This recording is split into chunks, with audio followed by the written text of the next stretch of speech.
Sa kapuntina sana. Lalagyan mo ba ng kurtina? So, nandami pa sa yung background na kurtina. Andiyan ba yung kurtina ng mama? Hindi ko nga alam kung saan magkakabay. Ay, tarpaulin ko. Lalagyan ko na po.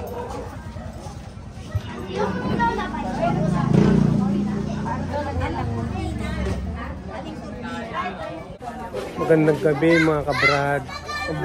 Tayo ngayon sa AP Aquino Street at dadalo tayo sa gagawin nilang misa dito sa kalye na ito. Mag-start ng 7:30 PM. Ayan o, inihanda na nila ang pagmimisahan. Ayan, tunghayan natin ang misa na gaganapin dito mga kabrad.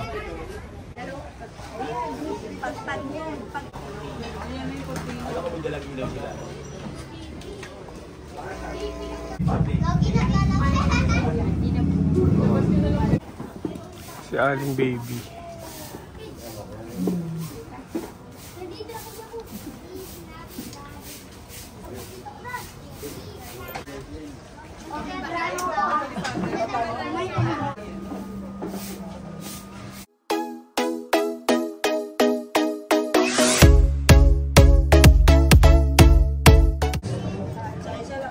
Magandang gabi po sa ating lahat. Hindi na po kayo lumabas sa inyong mga tahanan. Tipon-tipon po tayo dito sa kalye. Hanapin ang ating banal na misa. Dumating na po si Father. Ayan. Mag-umpisa na po ang misa natin. Ngayon po ay kapistahan ni San Lucas, manunula ng mabuting balita. Isama po natin sa ating panalangin ng mga sumusunod. Pasasalamat, alay ni Teresita Pedreras, Pastora Family, for the birthday of Teresita Rojas, natatanging kahilingan, para alay nila Pastora Family, good health for Pastora Family, good health for Pedreras Family, para sa pagalingan nila Pastora Family, Pedreras Family, Avaro Family, Romano Family, Angelino Family, para sa kapayapaan ng kaluluwa nila Rodrigo Herrera, Julieta Trinidad, Erlinda Tariela, Arsenio Cordero, Octavio David, Leonor David. Ang mamumuno po sa ating pagdiriwang ay ang ating Cura Paroko, Reverend Father Mariano Sibo de Lorenzo. Magsilay na po ang lahat.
Espiritu Santo, sumainyo ang Panginoon. Mga kapatid, tinipon tayo bilang kaanib ng angkan ng Diyos Kaya dumulog tayo sa mawayang Panginoong nagpapatawad ng lubos. Sinugong tagapagpagaling sa mga nagsisisi, Panginoon, kaawaan mo kami. Dumating na tagapagpanyayang mga makasalanay magsisi, Kristo, kaawaan mo kami. Nakadoklo ka sa kanan ng Diyos Ama para ipamagitan kami, Panginoon, kaawaan mo kami. Kaawaan tayo ng makapangyarihang Diyos. Patawarin tayo sa ating mga kasalanan at pagbabayan tayo sa buhay na walang hanggan. Amen. Papuri sa Diyos sa kailangan. Sa lupa'y kapayapaan sa mga taong pinalulugdan niya. Pinupuri ka namin, inarangal ka namin, sinasamba ka namin, ipinagmumuni ka namin, pinasasalamatan ka namin, dahil sa dakila mong angkin kapurihan. Panginoon Diyos, Hari ng langit, Diyos sa mga makapangyarihan sa lahat.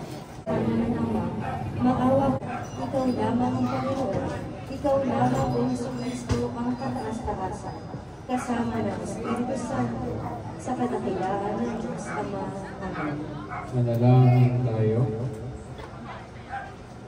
Ama naming makapangyarihan, hinirang mo si San Lucas para sa paglalahad at pagsulat ng isiniwalat ng liwaga ng iyong pagmamahal sa mahihirap. Pagkaloob mong ang mga dinakila mo sa pagtataglay ng iyong ngalan ay manatiling nagkakaisa ng damdamin at isipan, at lahat ng mga bansa ay maging mapalad na makita ang iyong pagliligtas sa pamamagitan ng Jesucristo kasama ng Espiritu Santo magpasawalang hanggan. Amen. Pagbasa mula sa ikalawang sulat ng Apostol sa pinakamamahalaking na ako bumas dahil sa pagkakamali sa bagay na ipansan na ginawa. Siya nasa Thessalonica, nagpunta sa Galatia, si Crescente, si Tito naman sa Dalmatia, si Lucas na lamang kasama ko. Hanapin mo si Marcos at isama mo dito, sapagkat malaki ang nagtutulong niya sa aking mga gagawin. Pinapunta ko sa Epeso si Tikita. Pagpalitan mo, dali mo ang aking kalaban na naiwan ko na Marco sa Troas.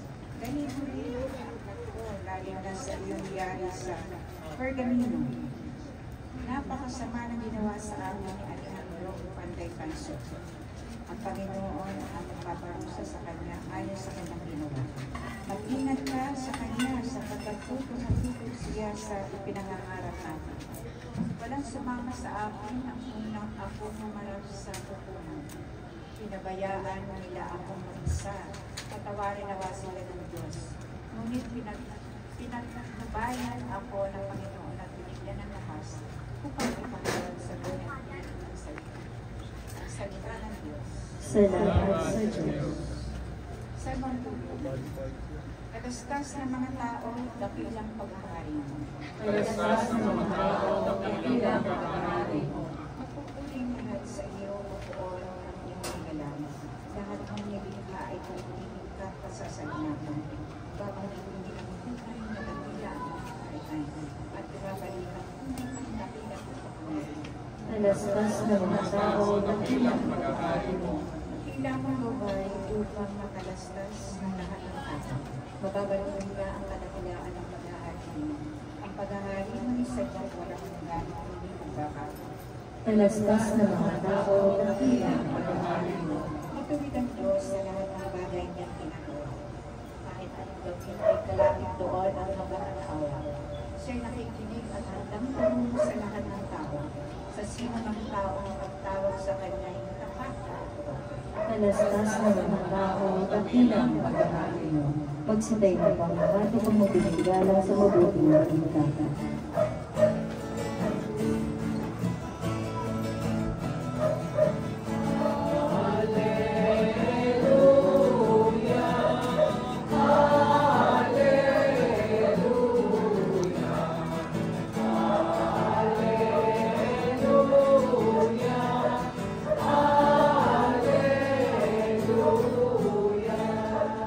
Hinirang tayo upang mamamang totoo bilang mabubuting tao.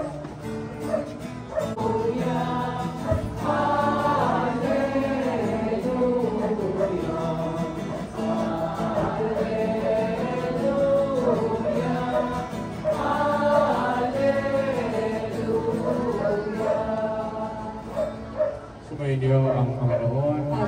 Ang mabuting balita ng Panginoon ayon kay San Lucas. Papuri sa iyo. Noong panahon yun, ang Panginoon ay humirang ng 72. Pinaunan niya sila ng dala-dalawa sa bawat bayan at puok na patutunguhan niya. Sinabi niya sa kanila, saganang aanihin, ngunit kakaunti ang mga manggagawa. Idalangin ninyo sa may-ari na magpadala siya ng mga manggagawa sa kanyang bukirin.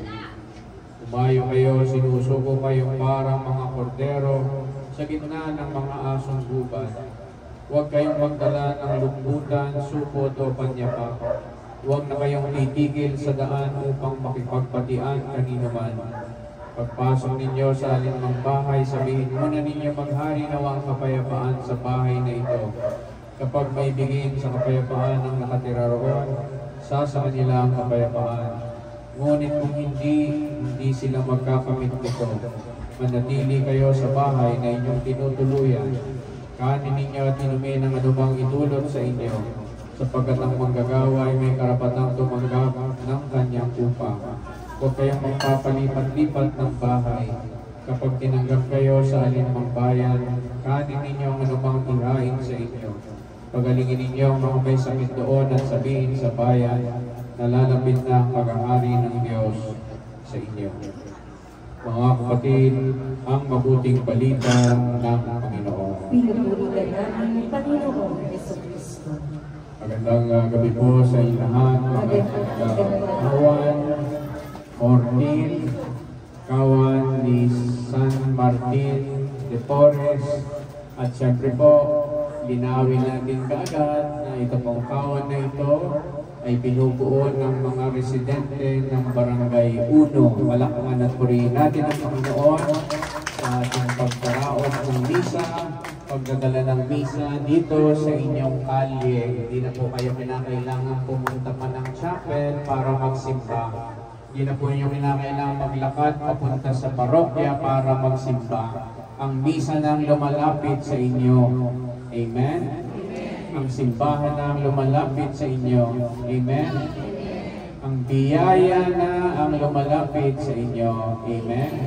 Kaya huwag tatanggihan ang biyaya, baka kayo mapulan. Ayan. Meron pang ganoong kasabihan.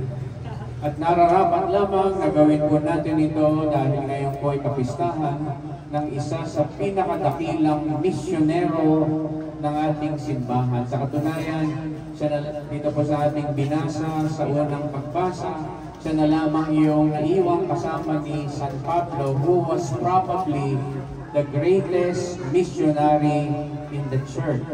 Sapagkat si San Pablo po talaga yung sumunod doon sa inyutos ni Jesus. Sabi kasi ni Jesus, umayo kayo sa buong mundo at gawin ninyong alagad ko ang lahat ng mga bansa. Kaya sino po yung nagpunta sa mga taga-Roma? Sino po yung nagpunta sa mga taga-Efeso? Sino po yung nagpunta sa mga taga-Corinto? Sino po yung may sulat sa mga taga-Galacia? Sino po yung nagpalaganap ng mabuting balita? Noong panahon na yon na napakahirap po na puntahan itong known world din. Kasi po no, nakala nila yun lang talaga yung mundo. Kaya pinuntahan po yan ni San Pablo. Siya ho ang the greatest missionary of the church. Kung hindi ho siguro dahil kay San Pablo, baka hindi po naabot yung mga lugar na binanggit ko. At lahat po nang yan, nakalagay naman sa Bible kasi meron po iniwang letter of St. Paul to the Corinthians. Saan ba yung Corinthians? Pwede sabihin sa akin, Sa EDSA. Iba po yun. Yung Corinthians nito sa Corinth. Sa Greece po yata yun. Ang letter of St. Paul to the Romans. Saan naman yun? Sa Italy. Roma. Kaya yung mundo noon na alam ng mga tao talagang pinuntahan ni San Pablo. At doon po sa ating binasa, sino na lang daw naiwang kasama niya? Si San Lucas. Ang napakaganda dito sa dalawang ito, tiniyak nila na kahit wala na sila, pwede pa rin silang maging bahagi ng pagpapalaganap ng mabuting balita. Ano ang ginawa nila? Nag-iwan ng sulat. Si San Pablo may sulat. Si San Lucas, ano naman ang iniwan ni San Lucas? Ang pangatlong ebanghelyo. Ang ebanghelyo ayon kay San Lucas. Kaya tayo bilang simbahan, hindi po pwede ang simbahan na nanatili sa sentro. Hindi po pwede ang simbahan, katulad ng binabanggit ng ating Cardinal Designate. Congratulations nga po pala sa ating lahat. Ang ating pong obispo ay ginawang kardinal. At sabi niya, ang simbahan hindi dapat nananatiling maintenance church. Yung mini-maintain lang. May misa, may simbang gabi, mayroong Holy Week, mayroong fiesta. Itutuloy lang natin yun. I-maintain lang natin yun. Ang ating pong kardinal ay nagsasabi sa atin na ang simbahan daw dapat ay hindi manatiling maintenance church, kundi missionary church. Talagang lumalabas. Talagang nagpumahayo. Meron pa ba tayo mga soldiers of Christ dito? Amen? Ako alam na alam ng soldiers of Christ, yung humayo. Kung saan nagpupunta yan para humayo.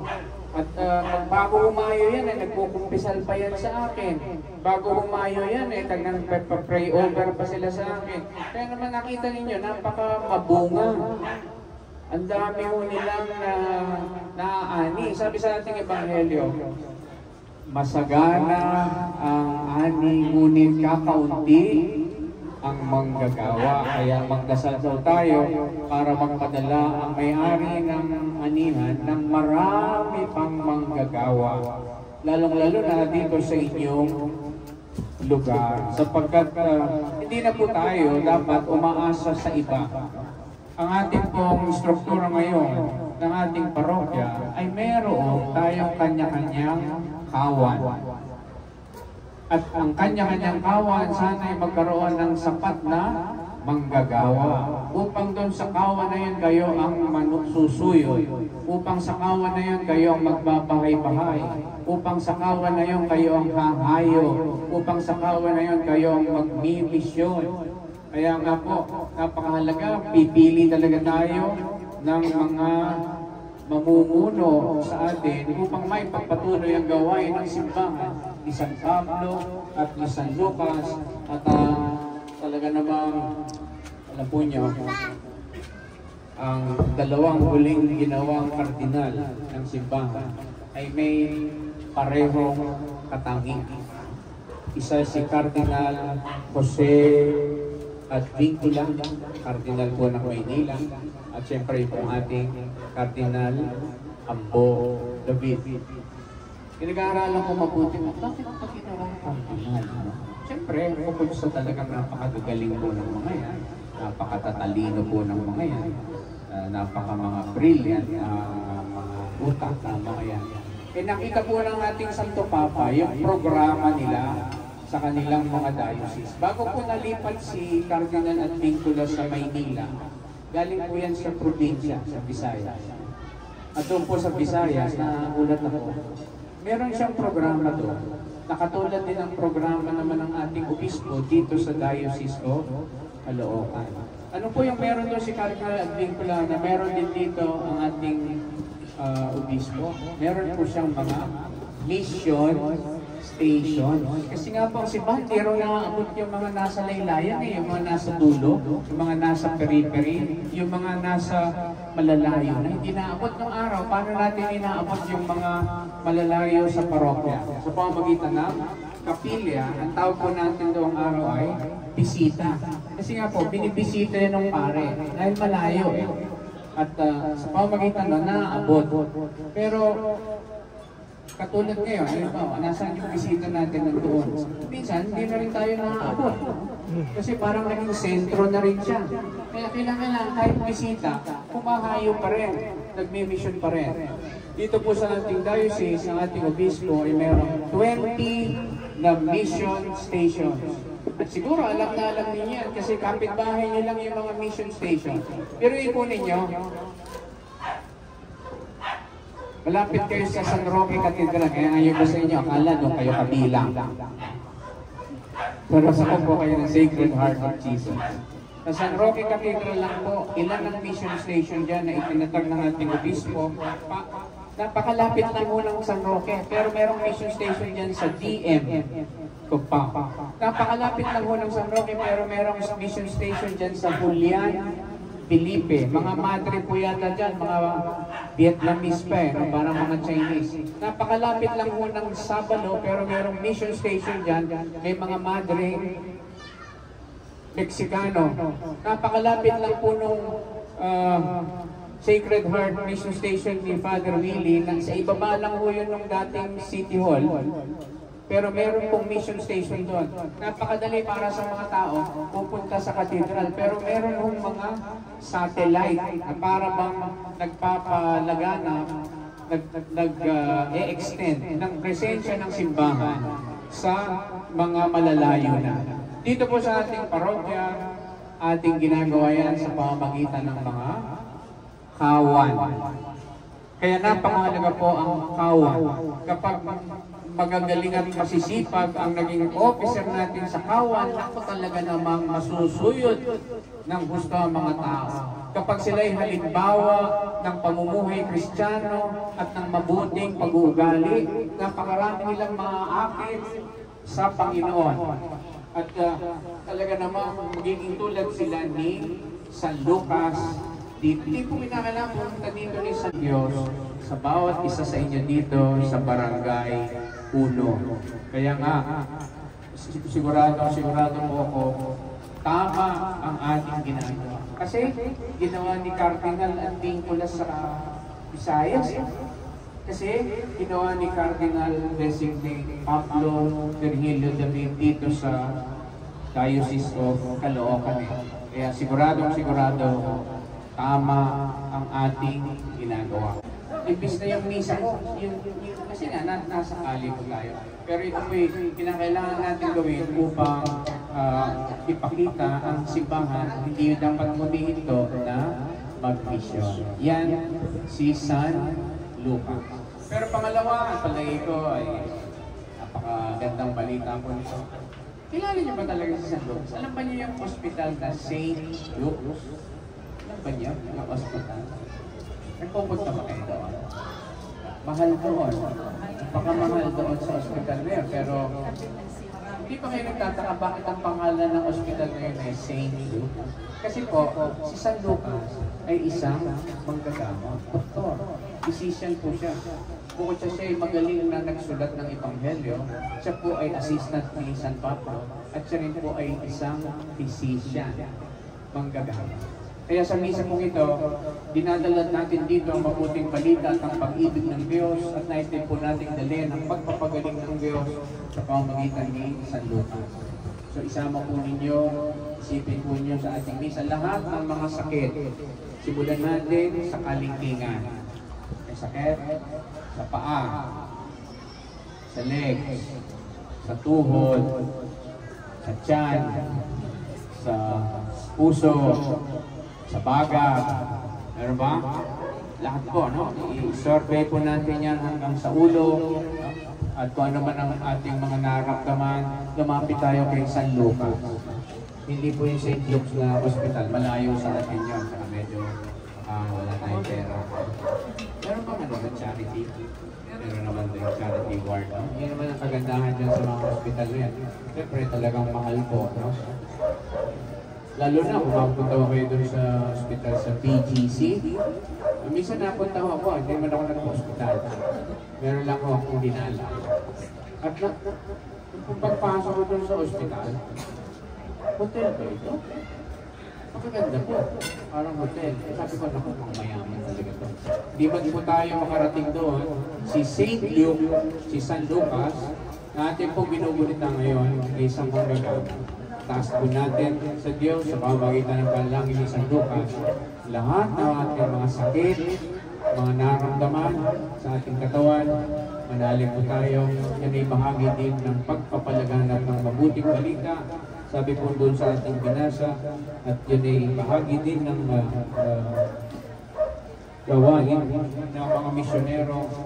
Pagalingin ninyo ang mga may sakit doon at sabihin sa bayan na lalapit na ang paghahari ng Diyos sa inyo.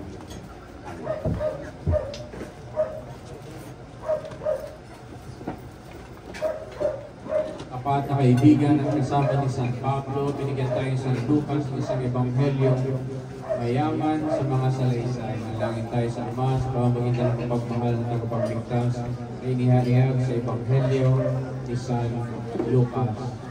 Ang ating pong itutugon at idadalangin. Panginoon, gawin mong pagpaparangal sa mabuting balita ang aming buhay.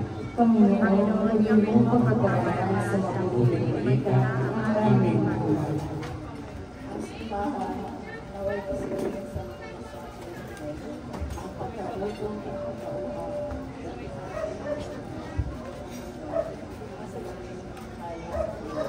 Panginoon, gawin mong pagpaparangal sa mabuting balita ang aming buhay.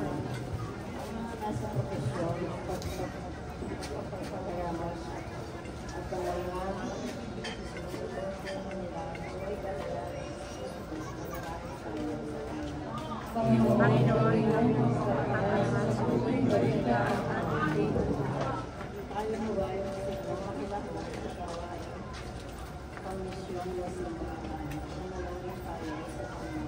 Panginoon, gawin mong pagpaparangal sa mabuting balita ang aming buhay.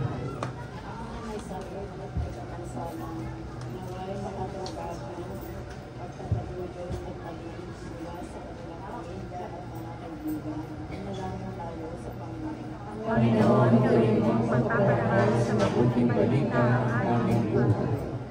Ang mga yaman, ang mga yumaon ay makikibahagi sa kagalakan ng mga anghel sa kalangitan at nakanakuha ng tayo sa Panginoon. Panginoon, gawin mong pagpaparangal sa mabuting balita ang aming buhay. Makapangyarihang Ama, sa tulong ni San Lucas at ang kanyang panalangin, pagalingin mo ang aming mga karamdaman at sa kanya ring inspirasyon, patuloy nawa kaming humayo at ipalaganap ang mabuting balita ng iyong anak na si Jesucristo dito sa aming kawan sa pamamagitan din niya kasama ng Espiritu Santo magpasawalang hanggan. Amen. Manatili po na tayo para sa kawangan. Magsiupo na po.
Manalangin kayo mga kapatid, upang pagkain natin ay kalugdan ng Diyos upang makapangyarihan. Tanggapin naman ng Panginoon yung pagkakabas sa iyo, mga kamay, sa kapalaran niya kararalan sa ating kapanganahan at sa buong sambayan niya.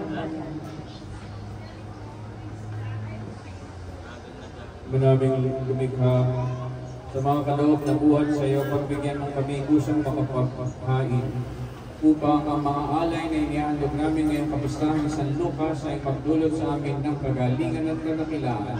Pamagitan ng Kristo kasama ng Espiritu Santo magpasawalang hanggan. Sumainyo ang Panginoon. Taas sa Diyos ang inyong puso at diwa. Inalasan namin sa Panginoon. Pasalamatan natin ang Panginoong ating Diyos. Marapat na siya ay pasalamatan. Manayang makapangyarihan pa rin ang marapat, ikaw ay aming pasalamatan. Ikaw ang pastor na laging pumapatnubay sa mga kabilang sa nililingap mong kawan. Itong ginanap na pananagutan ng giliw mong anak at pastol ng tanan. Ang mga apostol ay kanyang mga katuwang sa pagiging pastol na patnubay ng sambayanan. Kaya kay San Angel nagsisiawit ang papuri sa inyong walang kumpay sa kalangitan, kami nagbubunyi sa iyong kadakilaan.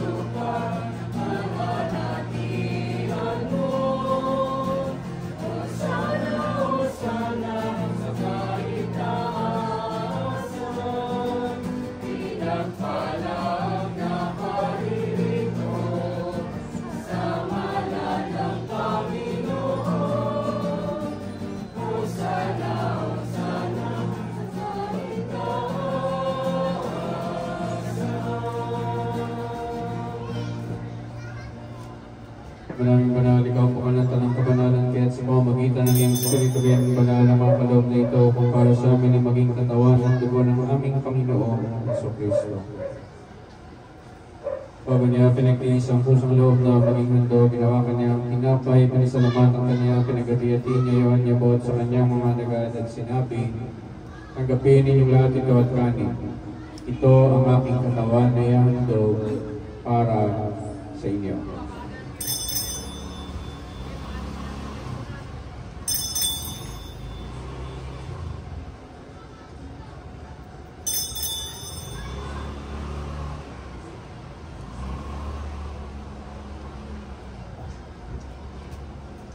Hindi naman matapos ang hapunan, nawa kanyang kalis, muli kanyang pinasalamatan. Nawa niyang kalis sa kanyang mga alagad at sinabi, tanggapin ninyong lahat ito at inumin.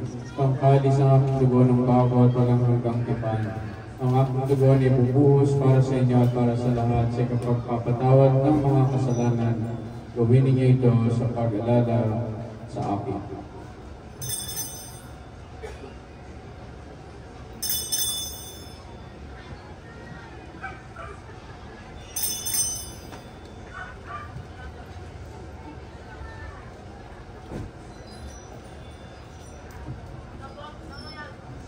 Pagbunyi natin ang misteryo ng pananampalataya.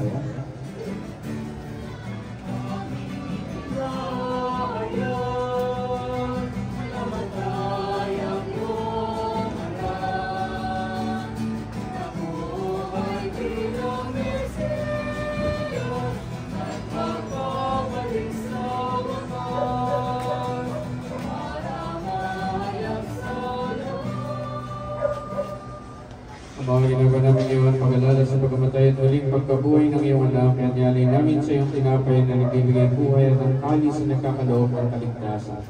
Kami nagpapasalamat na kami yung inarapat na tumayo sa harap mo para maglingkod sa iyo.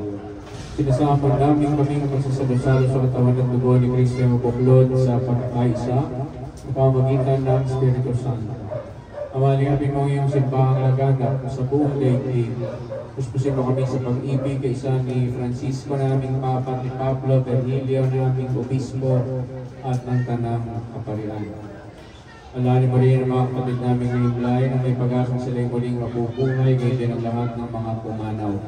Kawan mo sila at patuloyin sa iyong kaliwanagan. Kawan mo ang pinapat kaming lahat ng mga kasalo sa buhay na walang wakas. Isa na mahal na Birhen Maria na ina ng Diyos. San Jose, kabiyak ng kanyang puso. Isa ng mga apostol, San Lucas, at ang lahat ng mga banal, San Martin de Porres, na namuhay dito sa daigdig ng kalugod-lugod sa iyo. May pagdiwang naman namin ang pagpupuri sa kararangal mo, o magitan ng iyong anak na aming Panginoong Jesucristo. Sa pamamagitan ni Kristo, kasama niya sa kanyang lahat ng parangal at papuri sa Diyos sa mga kapangyarihan, kasama ng Espiritu Santo, magpa sa walang hanggan.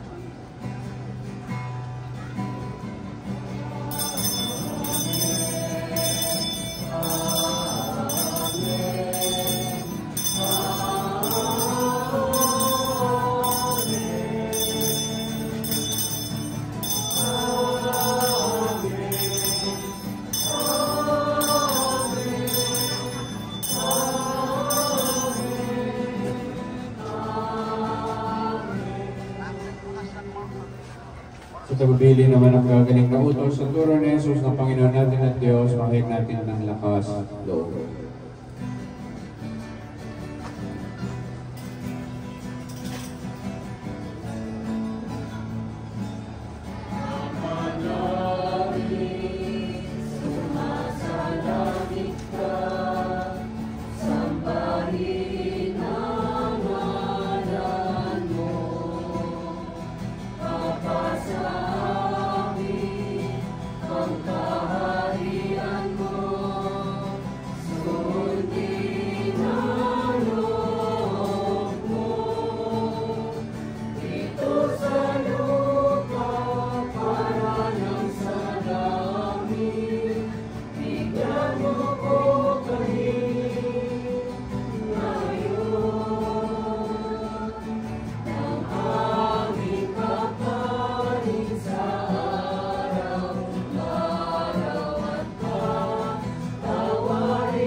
Hiling namin kami at sa lahat ng masama, pagkalooban ng kapayapaan ng araw-araw, iligtas ang kasalanan at ilayo sa lahat ng kapahamakan.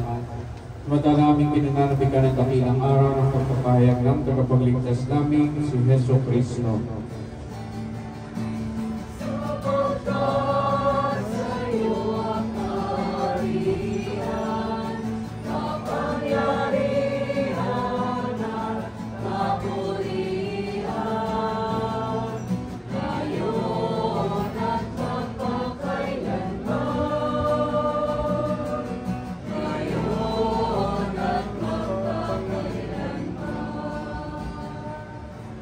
Panginoon sa Kristo, sinabi sa mga apostol, kapayapaan ang iniwan ko sa inyo, ang aking kapayapaan ang binibigay ko sa inyo, at ngayon aming pananampalataya, aming mga pagkakasala. Galawan mo kami ng kapayapaan at pagkakaisa ayon sa iyong kalooban, kasama ng Espiritu Santo, magpasawalang hanggan. Kapayapaan ng Panginoon ay laging sumainyo, at po'y mabigayan ng kapayapaan sa isa't isa. Peace.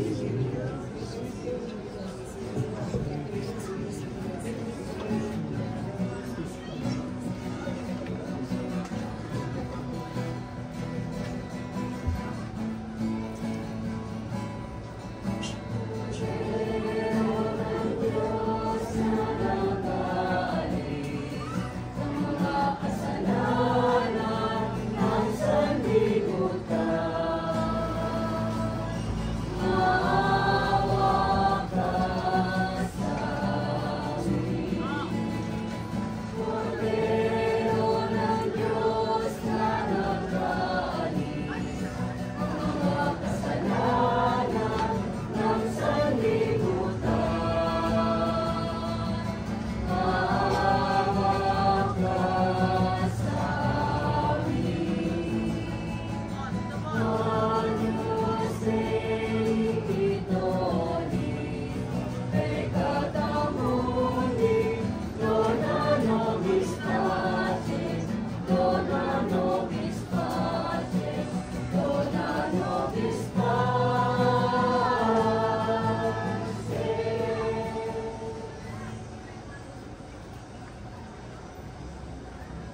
Ito ang kordero ng Diyos.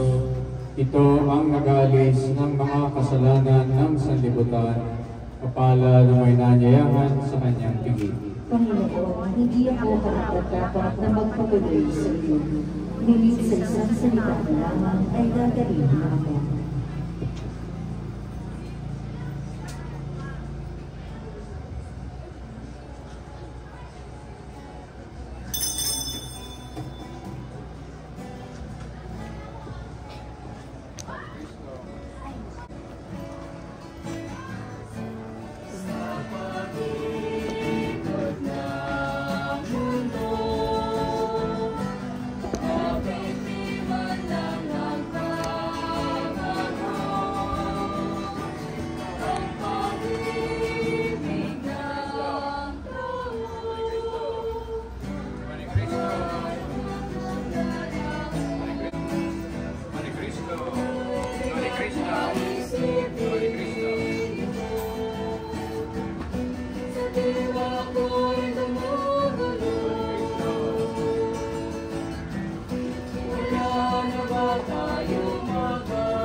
Pagsipay na po ang lahat para sa kanilang pagkakainaban.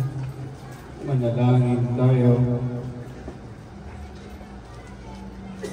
Aba namin mapagmahal kaming nakinabang sa tinapay ngayong mong bigay, ngayong kapanganakan ni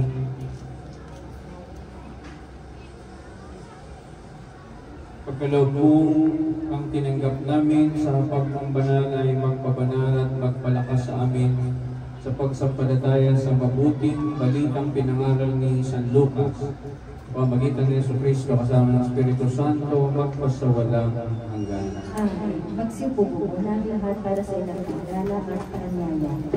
Magsipay na po ang lahat para sa pagpapaslas. Sumainyo ang Panginoon At sumayin. at pagpalain kayo ng makapangyarihang Diyos, Ama at Anak at Espiritu Santo. Amen. Taglay ninyo sa inyong pag-alis. Sumayo kayo at ipalaganap ang mabuting balita. Salamat sa Diyos.